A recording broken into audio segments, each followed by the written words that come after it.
Hi friends, నేను మీ Jadi. Welcome to Big Boss updates. Big బాస్లో లాస్ట్ డే ఓటింగ్ రిజల్ట్ చూద్దాము. మీరు కాపాడుకోవాలి అని ఎవరినైనా అనుకుంటే వాళ్ళని కాపాడుకోండి. ఓకే, ఇక ఫస్ట్ ప్లేస్ సెకండ్ ప్లేస్ ఇవన్నీ చెప్పి వేస్ట్ కాబట్టి స్టార్టింగ్ లాస్ట్ నుంచి చెప్పుకుంటూ వస్తా. Gaurav Gupta in least voting. Yes, Gaurav Gupta లీస్ట్లో ఉన్నాడు. ఆయన కంటే కొంచెం పైన వచ్చేసి దువ్వాడ మాధురి గారు ఉన్నారు. ఆమె కంటే కొంచెం పైన వచ్చేసి రాము రాథోడ్ ఉన్నాడు.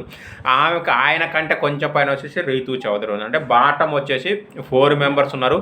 నాకు తెలిసి రీతు మోస్ట్లీ పోదు కాబట్టి గౌరవ్, మాధురి, రాము రాథోడ్ బాగా బచాయించుకుంటూ వస్తుండు కాబట్టి మోస్ట్లీ ఏమైనా రాము రాథోడ్ పోతాడా ఈసారి, లేదంటే మాధురిని అయితే తీయకపోవచ్చు అని నేను అనుకుంటున్నా. మరి మీరేమనుకుంటున్నారో కామెంట్ చేయండి.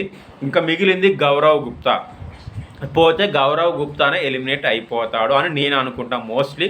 మరి మీరేమనుకుంటున్నారో కామెంట్ చేయండి. ఈ వీక్ పోయేది గౌరవ్ గుప్తా మోస్ట్లీ, లేదంటే రాము రాథోడ్ మాధురిని తీయరు. సో ఇది సంగతి. మీరు ఎవరిని ఎలిమినేట్ చేయాలనుకుంటారో, గౌరవ్న లేకపోతే మాధురిని కామెంట్ చేసి, అలాగే ఎవరిని కాపాడాలనుకుంటారో 12 గంటల వరకు టైం ఉంది కాబట్టి ఓట్లు కొంచెం ఎక్కువ వేయండి. Thank you, bye.